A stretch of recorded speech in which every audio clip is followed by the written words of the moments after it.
Bonjour les amis, j'espère que vous allez bien. Moi je vais très bien. Vous savez, notre amie Arc-en-Ciel a eu un accident dans les dernières semaines et aujourd'hui elle doit se reposer. Alors je vais être seul, mais je me suis trouvé quelqu'un qui voulait nous présenter quelque chose qu'elle aimait faire durant l'été. Alors je vais vous présenter Florence. Florence aime beaucoup aller à son chalet et pêcher certaines bébites spéciales. Alors, je vais vous laisser vous montrer ça. Et nous, on se revoit à la fin de la rencontre. Bye bye!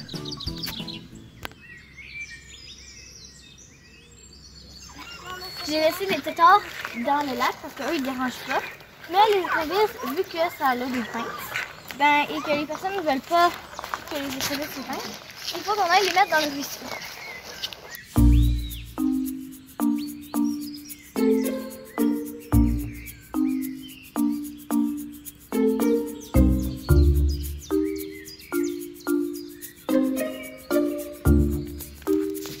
Même l'eau, c'est l'eau dessus. On va commencer par... J'ai enlevé l'eau, comme ça vous allez bien voir les écrevisses. Il y en a un qui veut sortir là. Au deuxième. 4. 5 qui est à gauche, lui. 6. 7. 8 le bébé. Et il y en a un dernier qui lui, je trouve, il est bien, il se dit, il a perdu une pince malheureusement. Peut-être qu'il se dit, je suis mieux là que... Ah, il y en a un! C'est un écrevisse! Non, il y en avait 10! Là, on le voit dans l'eau, si vous voyez. Là, ça a grossi, il n'est pas si gros que ça. Allez! Mais ça, c'est le gros. Ah, ça veut dire que j'en ai trouvé un autre parce que j'avais vu un genre de cocon bizarre tantôt. C'était la même chose que j'ai. Oui! Non, ils sont bien relax, là. Regarde, on en voit un ici, un là, deux ici, 3 en fait. un là. Et voilà! Bye bye! Merci Flo! On va prier. Merci Dieu pour ton amour. Merci parce qu'aujourd'hui, on est dans la classe d'explorateurs et on peut apprendre plus sur toi. En ton nom Jésus, Amen. Allô les amis, sautez de joie car Jésus est là.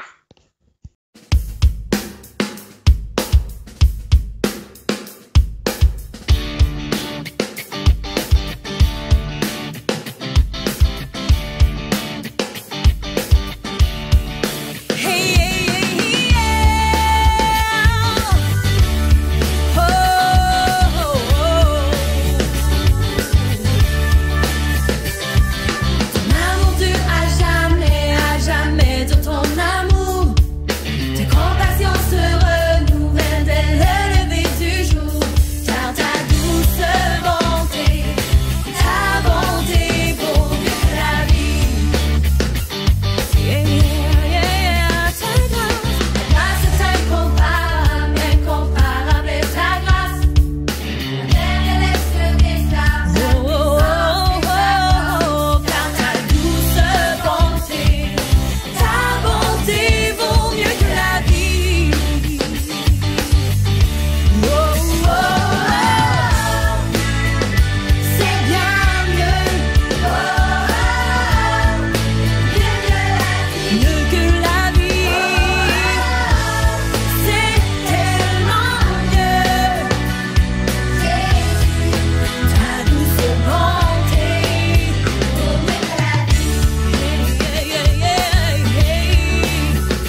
Jean 1,12. À tous ceux qui ont reçu la parole, la lumière, à tous ceux qui croient en son nom, Jésus, il a donné le pouvoir de devenir enfants de Dieu. Jean 1,12.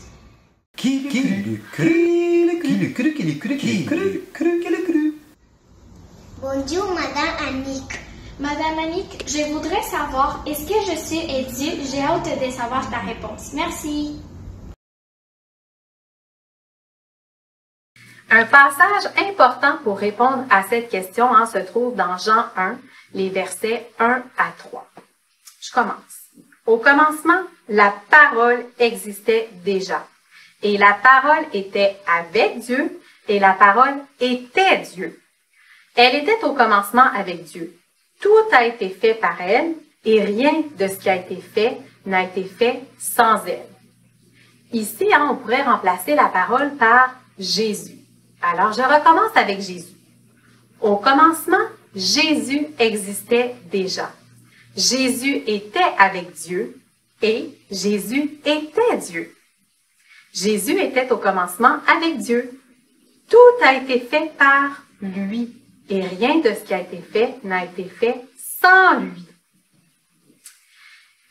Donc ici, on voit que Jésus était avec Dieu et aussi qu'il était Dieu. Et un petit peu plus loin, ça dit que la parole, donc Jésus, s'est fait homme et que la parole, Jésus, a habité parmi nous, les êtres humains, pleines de grâce et de vérité.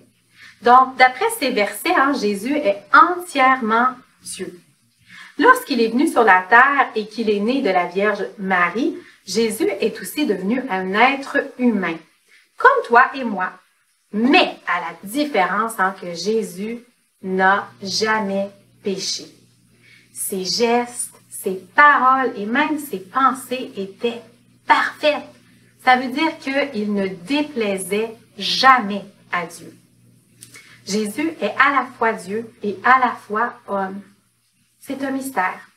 Mais en tant que Dieu, il a toujours existé. Il n'a pas été créé lorsqu'il est né, mais il a plutôt choisi de venir à nous sur la terre dans un corps humain. À la semaine prochaine!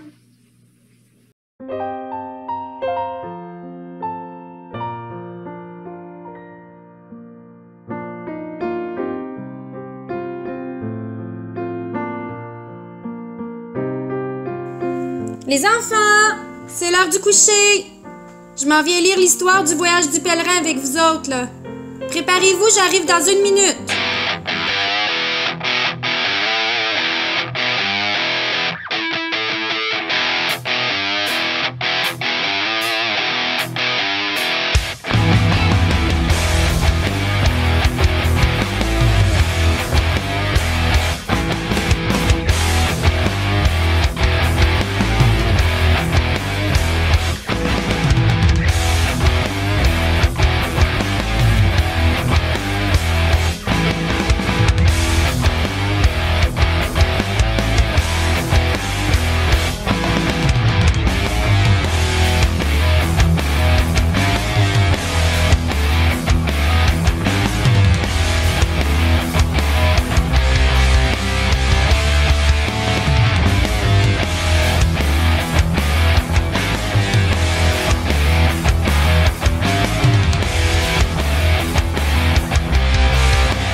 Les enfants, c'est l'heure du coucher.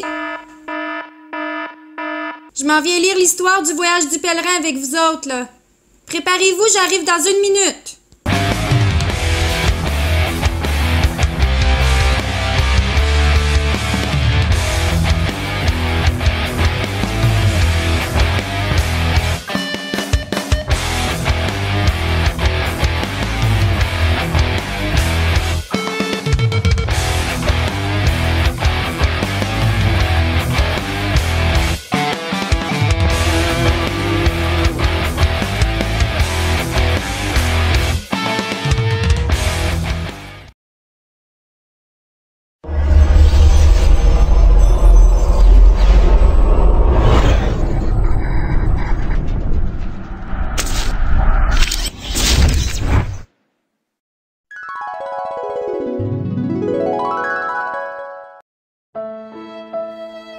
On a vu dans les derniers chapitres que Chrétien, qui quitte sa ville, qui va être détruite, rencontre Évangéliste qui lui conseille de trouver la petite porte en bois.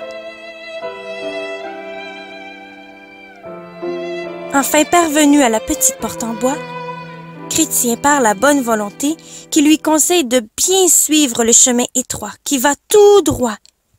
C'est le chemin qui va le conduire à la place de la liberté. Il ne devra pas s'en détourner ni à droite ni à gauche. Chrétien se rend à la maison de conseiller qui lui rappelle bien de rester vigilant et surtout que sa sécurité ne dépend pas de son intelligence mais de son courage.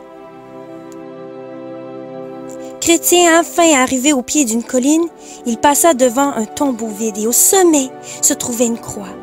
Au moment où l'ombre de cette croix l'a recouvert, son fardeau se détacha de ses épaules et il fut délivré de son fardeau. Enfin libre! C'est en contemplant la croix qu'il a été libéré. Puis 3 anges lui apparurent. Le premier lui dit « Tu es lavé de tes péchés ».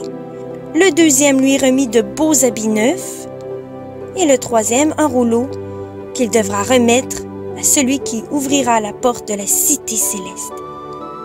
Chrétien reçut aussi une clé, la clé de la promesse. Chrétien rencontre des intrus. Maintenant, Chrétien, enfin déchargé de son fardeau, cheminait sur une longue route bordée de 2 côtés par de hauts murs. Soudain, il aperçut 2 individus en train d'escalader un mur. L'un d'entre eux s'appelait Monsieur Superficiel et l'autre Monsieur Hypocrite. « Excusez-moi, monsieur, mais d'où venez-vous? »« Nous sommes nés au pays des vanités et nous allons vers la cité céleste. »« Mais alors, pourquoi escaladez-vous ce mur au lieu d'entrer par la petite porte en bois? Ne savez-vous pas que ceux qui n'empruntent pas ce passage-là sont des voleurs? »« Oh, la porte en bois est beaucoup trop loin, répondit Monsieur Superficiel. Nous autres, nous prenons toujours des raccourcis. Nous faisons cela depuis des siècles. Ça ne peut donc pas être une erreur. Mais les lois, qu'en faites-vous? Peu importe comment nous sommes arrivés, du moment que nous sommes là. Moi, je marche en obéissant au maître et vous, en obéissant à votre propre volonté, répondit Chrétien. Les 2 hommes ne répondirent pas. Ils se regardèrent et éclatèrent de rire. Tous les 3 marchèrent un moment ensemble, jusqu'à un croisement. Les 2 routes qui partaient à gauche et à droite étaient belles et larges. Celle qui allait tout droit, par contre, était étroite et montait directement vers la grande et noire colline des difficultés. Quel chemin chacun allait-il choisir? Monsieur Superficiel prit celui de gauche, qui le conduisit dans une forêt bien sombre. Cette route s'appelait Danger, et il s'y perdit pour toujours. Monsieur Hypocrite choisit celle de droite, qui le conduisit sur un terrain rocailleux, plein de bosses et de trous appelés ruines. Il trébucha, tomba et ne put jamais se relever. La colline des difficultés. Chrétien regarda les 2 routes, puis avec détermination, il décida de prendre la 3e, celle qui montait tout droit vers le sommet de la colline. Mais très vite, il se demanda s'il avait vraiment fait le bon choix. Car petit à petit, sa course devint marche et sa marche devint escalade. Le chemin devenait de plus en plus escarpé, tellement escarpé qu'il rampait littéralement sur les mains et les genoux. Au milieu de ce bel après-midi ensoleillé, il avait à peine parcouru la moitié du trajet et se sentait tellement épuisé qu'il faillit abandonner. Soudain, il aperçut un abri pour les pèlerins fatigués construit par le Seigneur de la colline. Chrétien était très reconnaissant de pouvoir enfin se reposer. Il s'assit, délia le précieux rouleau donné par l'ange et entreprit de le lire. Mais il ne lut que quelques lignes et s'endormit profondément. Il se réveilla tard dans la soirée et se dépêcha de poursuivre son chemin. Soudain, il entendit le bruit de pas qui se rapprochaient. Dans la pénombre, il vit deux hommes dévaler la pente et courir vers lui. C'étaient Froussard et Méfiant. « Que se passe-t-il » demanda Chrétien. « Nous nous sommes trompés de route. Nous allons à la cité céleste et nous avons escaladé la colline des difficultés. Puis nous montons, plus nous montons et plus nous rencontrons de dangers. Tant pis, nous abandonnons, dit Froussard. Nous venons de rencontrer des lions. Ils nous auraient réduits en pièces si nous étions passés à portée de leurs pattes, ajouta Méfiant. Froussard et Méfiant descendirent la colline en courant, abandonnant Chrétien à son sort. Si je continue, je vais mourir. Mais si je retourne dans mon pays, je vais mourir aussi. Que faire? Se demandait-il. Il se souvint alors du parchemin. Il tâta à la poche de son vêtement. Hélas, il n'y était plus. Il avait dû glisser. Jamais Chrétien ne pourrait entrer dans la cité céleste sans ce rouleau. Il ne lui restait qu'une chose à faire, revenir sur ses pas. « Ah, quel idiot je suis !» pensait Chrétien en rebroussant chemin, cherchant partout son précieux rouleau. Il faisait de plus en plus sombre et des bruits terrifiants résonnaient dans la nuit. Malgré l'obscurité, Chrétien atteignit enfin l'abri. Il retrouva son parchemin. Certainement, le rouleau était tombé à terre pendant son sommeil. Des lions rugissaient. Chrétien ramassa son cher rouleau et reprit sa marche en pensant « À cette heure, j'aurais pu être bien plus loin si je n'avais pas perdu mon temps à refaire 3 fois le même trajet. » Chrétien poursuivait son ascension. Regardant vers le haut, il aperçut les tours du palais des merveilles. « Peut-être m'accueilleront-ils cette nuit ?» demanda Chrétien qui accéléra sa course. Mais comme il approchait, il entendit des lions rugir dans les ténèbres. Chrétien faillit s'en retourner comme Froussard et Méfiant. C'est à ce moment-là que Monsieur Vigilant, le portier du palais, vit Chrétien qui hésitait. « N'aie pas peur des lions, ils sont enchaînés. Si tu marches bien au milieu du sentier, ils ne te feront aucun mal. » Tout tremblant de peur, Chrétien suivit les instructions du portier. Les lions rugissaient et essayaient de l'attraper. 1 minute plus tard, Chrétien atteignit la porte sain et sauf. Voilà, c'est tout pour ce soir, mes enfants. Dans le prochain chapitre, Chrétien va atteindre le palais des merveilles. Il va faire la connaissance de personnes qui vont l'aider à poursuivre son pèlerinage. Mais que lui réserve l'avenir? Plein de dangers encore à venir. Est-ce qu'il va faire les bons choix? C'est à suivre.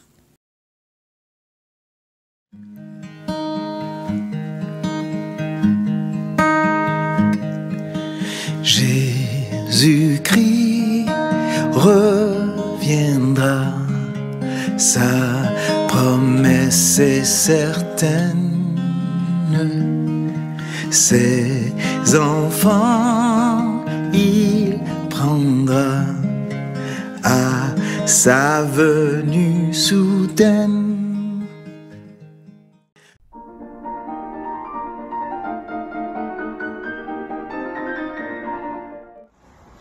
On va prier. Merci Dieu pour ton amour. Merci parce que aujourd'hui on a pris plus sur toi. Je t'ai prié pour que tu peux garder les explorateurs, tu peux garder la famille de l'Église et tu peux garder notre pasteur. Je t'ai prié en ton nom Jésus. Amen.